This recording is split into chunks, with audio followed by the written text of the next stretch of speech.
elevator pitch is the art. It's an art, not a science. There isn't a wrong way to do it. There are just better ways and less good ways.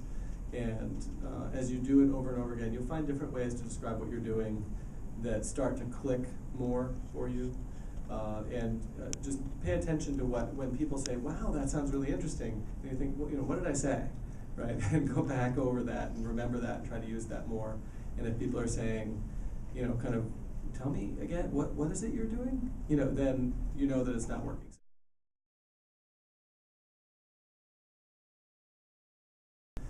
This is a little bit like classic dating advice, right? The sort of, the classic, how do I get a date, right? You're thinking, what should I say or what should I do? Well, the other side ought to be interested too, or else there isn't really going to work, right? So remember, this is a two-way street, and really what you're trying to do is establish a rapport and see if there's a connection with this person. If there is, then it may go on to great things. If there isn't, it's okay.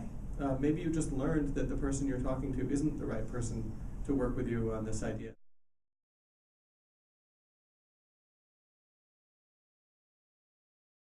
I have a notion of something I call kind of a credibility point. This is a short story which may not even tell exactly what you're doing, but makes it clear that what you're doing is real, that you do have something going for you. This can be almost anything, but I'll give you some examples. So you might say, I have a cure for cancer, it was just written up in the Journal of Science. That would be a credibility point, right? Because they don't know who you are, they don't even know your name, but they know science. So you've leaned on a credible other brand, in this case, that gives you or what you're doing a lot of credibility. You can offer a superlative, and it can be impactful, even if it's not, you have Science Magazine or MIT. So you might say, I presented to my daughter's kindergarten class this idea, and it was the most popular idea presented, right? It's a superlative. And even though that sounds almost like, well, what does that mean? It's a kindergarten class. When you're a superlative in almost any pool, people tend to respond to that and say, oh, okay, so what was it? I want to know more about this idea that was the most popular idea presented to the kindergarten class.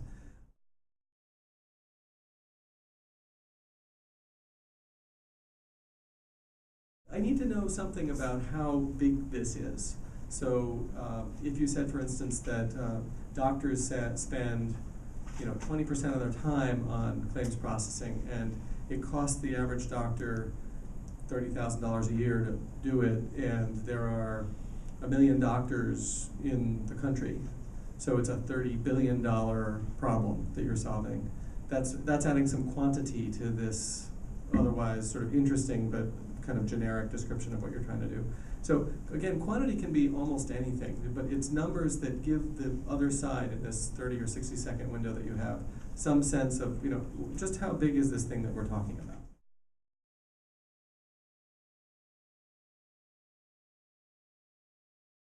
And then the last bit is that they actually want to spend time with you.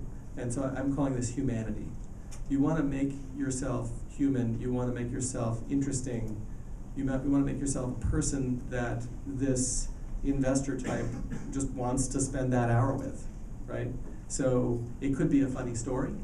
It could be, there's often a founding story that goes along with, with a business. And there's a startup up here in Cambridge Co-working Center that some of you may have seen if you've been through there, that's making bike lights that are like armored, that are really hard to steal, right? And you say, okay, that's kind of cool, I guess that's useful. But they'll tell you the founding story is that they have a friend who had their bike light stolen, and the friend was out somewhere on their bike and had to get home and rode back without a bike light and got in an accident, was seriously hurt.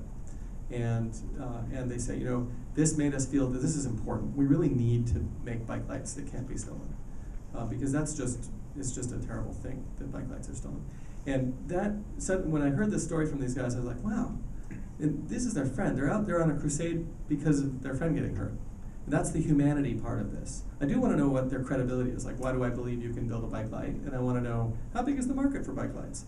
But I want to know why I want to spend time with these guys. And then as soon as I heard that, I was like, wow, these are great guys. I want to spend time with them.